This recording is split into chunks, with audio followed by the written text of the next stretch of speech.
पूर्वी खबर। पूरे पश्चिम बंगाल में 7 दिनों तक भव्य तरीके से भगवान जगन्नाथ की रथ मेले का आयोजन किया गया। शनिवार को भगवान जगन्नाथ की वापसी रथ यात्रा का आयोजन भव्य तरीके से किया गया। इसी कड़ी में रानीगंज थाना अंतर्गत चिराट ग्राम पंचायत के मधु शिवानंद सेवा आश्रम के तत्वाधान में 9वें रथ यात्रा का आयोजन धूमधाम से किया गया। इस मौके पर कई धार्मिक अनुष्ठान हुए। श्रद्धालुओं के साथ साथ कई वरिष्ठ सदस्य जैसे अभिजीत घोष, शिवदासन चटर्जी, सुधीर बनर्जी एवं कई गणमान्य सदस्यगण उपस्थित थे। इस मौके पर विशाल शोभा यात्रा और पूजा अनुष्ठान भी किया गया। साथ ही भगवान जगन्नाथ का महाप्रसाद वितरित किया गया।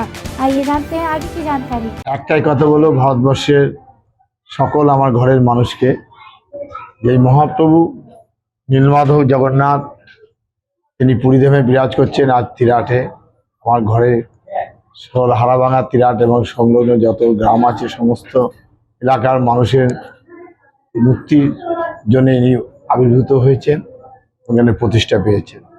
আমি এই কথাই বলতে চাই যে এই মহাপ্রভু শ্রীক্ষেত্র ধাম যেমন জাত পাত উঁচু নিচু সমস্ত বর্ণ বৈষম্যতাকে ভেদ করে সবকে একাত্রিত করে সনাতন আদর্শের জয়ে এক করে দেয়।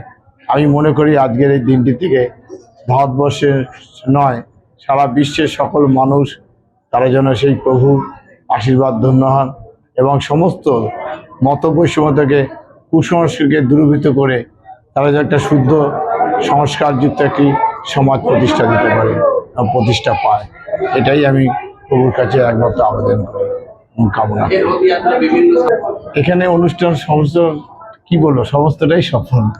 প্রভুর যেখানে বিরাজ করছেন সেখানে কোনো অসফল হতে পারে?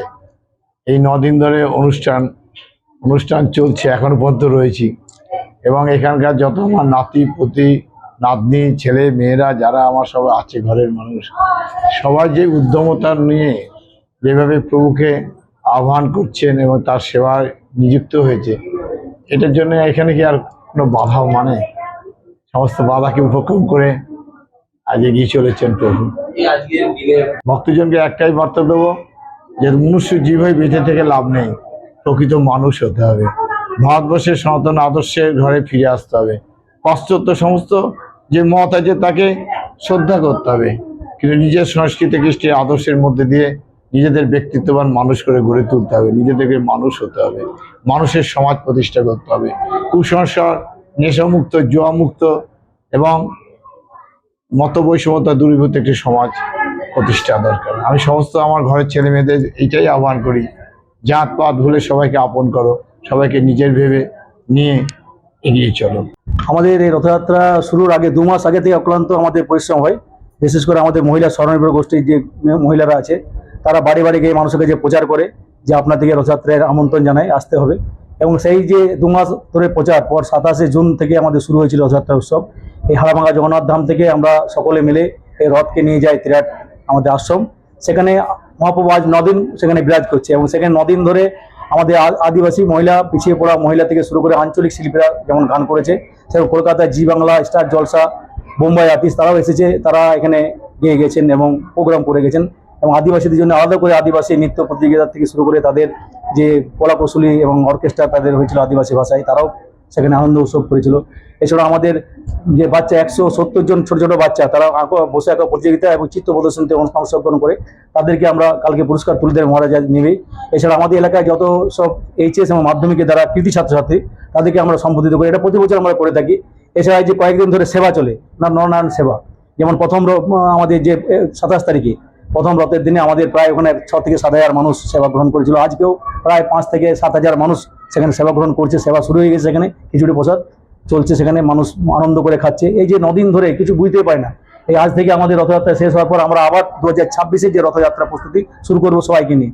এই এলাকা রানিং এজের শেয়ার চলের পর আমাদের এই এলাকায় রথ তৈরি করে মহারাজজি, কিন্তু আমরা অসম্ভব ভেবেছিলাম এই এলাকায়, কারণ প্রত্যন্ত এলাকা জঙ্গল ঘনবসতিত এলাকা যেখানে আমাদের আশ্রম, সেই আশ্রম ধীরে ধীরে মহারাজের কৃপায় এবং সমস্ত মানুষের সহযোগিতায় আমরা এগিয়ে যাচ্ছি। আগামী দিনে আমাদের প্রচেষ্টা আছে মহারাজের যে ছোট ছোট যে অনাথ বাচ্চা, যেমন আমাদের কলকাতা মূল আশ্রমে প্রায় 26 থেকে 30 জন অনাথ বাচ্চা পড়াশোনা করছে। একজন এবছরে 71% আমাদের এলাকায় পিছিয়ে পড়া একদম গরিব মানুষ, তাই সে পাস করেছে, সে সায়েন্স নিয়ে পড়ছে।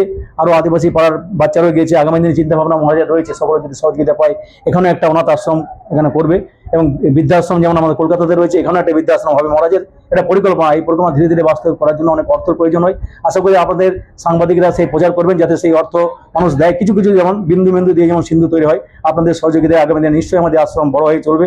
अब तक के लिए बस इतना ही, फिर मिलेंगे अगली खबर में। ऐसी और भी खबरों के लिए बने रहें हमारे साथ, देखते रहे पूर्वी खबर। हमारे चैनल को लाइक शेयर सब्सक्राइब करना ना भूलें और बेल आइकन को दबाना ना भूलें और देखते रहें पूर्वी खबर। पूर्वी खबर, नजर सब पर।